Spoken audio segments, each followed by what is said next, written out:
warahmatullahi wabarakatuh. Kita baru je balik daripada sekolah. Okay, so hari ni balik daripada sekolah tak ambil anak-anak. So ada masa lebih sikit untuk kita tumpukan perhatian kepada anak-anak duri kita. So hari ni saya nak sharekan video tentang macam mana nak kutil daun bunga ros. Dan daun yang macam mana yang kita nak kena kutil. Kutil maksudnya cabut. Cabut daun ni, sebab kadang-kadang daun yang rosak ni kalau kita biarkan lama dekat pokok, dia akan menyebabkan pokok tu jadi sakit. Jadi kita kena cabutlah bahan yang sakit ni supaya boleh tumbuh daun yang baru. Okay, seperti yang awak semua nampak, okay, ini adalah pokok bunga ros saya. ID dia yang ini kalau tak silap, tengok ID dia. Sekejap okay, ID dia adalah Lady Angela. Yang ini memang pokok dia bergugus sikit, dia punya bunga bergugus.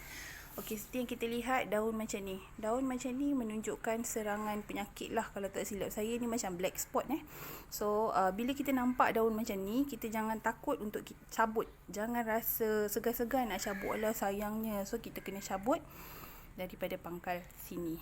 Sebab kalau dibiarkan, lama kelamaan dia akan merosakkan pokok tu sendiri. Allah, susah pula nak cabut, terkena duri pula. Okay, alright. So kita cabut. So kalau nampak ada sahaja macam ni kan, dia tinggal pangkal ni kan, cabut je. Jangan rasa sayang ke apa ke. Okay, macam ni, cabut.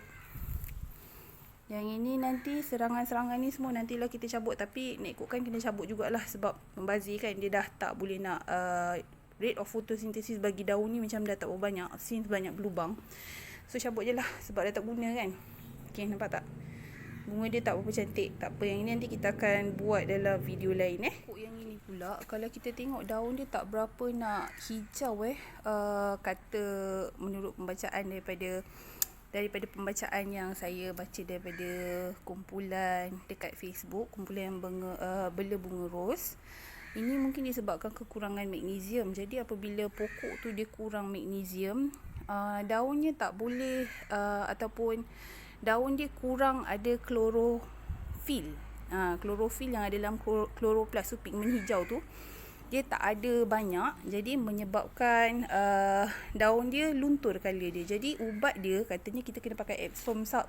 Epsom salt ni dekat dalam dia adalah elemen magnesium. Ada juga yang suruh tambah iron, tapi saya rasa saya dah buat banyak, masih lagi bermasalah.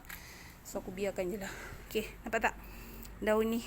Okay, ini namanya jangkitan kulat black spot. So jangan segan, kau cabut je jemaah. Sebab kalau kita biarkan, dia boleh merosakkan pokok. Dia nanti dia menyebabkan semua daun dia mudah berjangkit tau. Nampak tak ni? Dia akan berjangkit kepada daun-daun berdekatan yang lain. Sebab kita tahu kulat ni dia menghasilkan spora. Nampak tak? Banyak sangat daun yang dah affected dekat sini. So kita ambil daripada pangkal aja. Macam ini Jangan rasa sayang, jangan rasa macam alah ruginya, sayangnya. Jangan, sebab lagi kita cabut daun dia, insya-Allah dia akan lebih cepat bertumbuh banyak. Okey, kalau nak tahu apa sebab black spot ni berlaku, hujan waktu hujan. Pokok bunga ros ni memang dia sukakan waktu yang sejuk, cuaca yang sejuk. Tapi kalau terlebih basah sangat air, daun dia terkena terlalu banyak air, dia akan menyebabkan kulat tumbuh pada permukaan daun, yang mana lama kelamaan akan harm pokok tu. Saya pernah biarkan di sini awal-awal lah bila bunga ros, memang kita biarkan aja. So apa yang berlaku adalah semakin lama makin banyak daun yang terkena black spot. Dan akhirnya batang pokok pun jadi makin kurus. Dia jadi tak cantik. Okay, so kena buang. Adalah lebih baik kita buang. Dan jangan biarkan daun-daun ini menggunakan baja dan nutrien yang kita bagi. Sebab lebih baik kita bagi dekat daun-daun yang sihat kan. Okay, nampak tak? Okay, so settle pokok yang ini, kita check pokok yang lain. Okay, ini pun sama juga. Kalau kita nak siram pokok bunga ros pun sebenarnya kita tak boleh siram dekat batang, kita kena siram dekat bahagian tanah. Kalau nak siram dalam tengah hari, pukul 4 ke pukul 5 tu masih okey lah kalau nak kena daun. Sebab kita takut kalau dah lambat sangat, siram pokok tu, nanti air tak kering. Air tak kering nanti lama-lama daun pun berkulat. Daun berkulat, lama-lama pokok pun rosak. Bila pokok rosak, kita rasa rugilah. Okey, sebab dah banyak melabu kan. Okey, nampak tak? Kita ada pelawat. Mana ni? Kupu-kupu. So, masih tak pasti lagi sama ada ini adalah sejenis perosak atau bukan. Nampaknya macam dia tengah bertelur kat situ. Biarkan je lah ya. Nanti kita spray lah cuka kayu nanti. Okey, so mari kita pastikan kalau tengok ni, pokok ni. Banyak jangkitan pada pokok ni. Ni tak pastilah sama ada black spot ke ataupun masalah kekurangan mineral. Kadang-kadang susah nak identify kalau pokok ni dia kurang mineral ataupun masalah penyakit lain. So, nampak daun tak cantik ni, cabut je lah. Jangan risau pokok tu togel. Bila pokok ni togel, dia akan hasilkan lebih banyak daun dan daun yang tak hasil tu insya-Allah akan jadi lebih sihat. So, togelkan aja. Kalau mati, kau nangislah kejap. Lepas kau beli baru. Kalau tak ada duit, mintalah suami. Okey, pokok ni nama ID dia adalah Monko. Dia tak besar sangat. Tapi dia kalau sekali berbunga, dia ada banyak gugusan bunga dalam, memang cantik lah. Color dia soft pink. So kita kita sambunglah menggundulkan daun ni. Jangan dibela. Yang tak sihat ni kita kena buang. Kalau kita bela, rugi. So diam tak diam, dah siap dah petik-petik daun tu semua. So tips dia kat sini, kena rajin bilik pokok.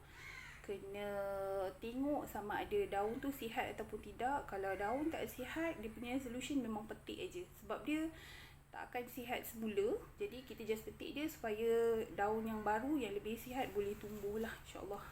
Jangan takut. Kalau kita takut-takut, memang pokok kita akan jadi sakit je lah. Kena cuba selalu try and error. Lepas tu kalau nak siram pokok bunga ros ni, ada jenis-jenis dia yang memang suka air. Ada jenis-jenis dia pula tak boleh kena banyak sangat air. Yang paling penting bila siram tu jangan lebih-lebih sangat, especially pada waktu petang. Kalau pada waktu pagi nak siram sampai air bertakung pasu pun boleh, tak ada masalah. Sebab pada waktu siang proses transpirasi akan berlaku, fotosintesis akan berlaku, respirasi akan berlaku. Air itu digunakan dengan secara maksimum lah. Jadi tak ada masalah. Tapi ada masalah kalau kita siram pada waktu petang secara berlebih-lebihan. Air yang banyak sangat dekat dalam tanah tu tadi akan merosakkan akar pokok bunga ros. Dan bila akar pokok bunga ros ni tadi mula rosak, dia akan matilah, besar kemungkinan mati. Ataupun mungkin menyebabkan serangan kulat pada bahagian akar dan bahagian batang tumbuhan. Okey, itu sedikit sebanyak perkongsian daripada saya mengenai teknik mengutil daun yang rosak akibat serangan daripada black spot. Pada masa akan datang insya-Allah saya akan kongsikan pula macam mana cara nak pangkas, macam mana cara ataupun apa dia bahan yang saya gunakan untuk menyembuh pokok bunga ros saya supaya dia lebih banyak daun, menggalakkan bunga, menggalakkan pertumbuhan basil break dan juga macam-macam lagi yang kita boleh kongsikan. Semoga bermanfaat. Kalau ada apa-apa soalan boleh letak di ruangan komen. Jangan lupa tekan like, jangan lupa subscribe, jangan lupa share kalau bermanfaat. Terima kasih. Assalamualaikum.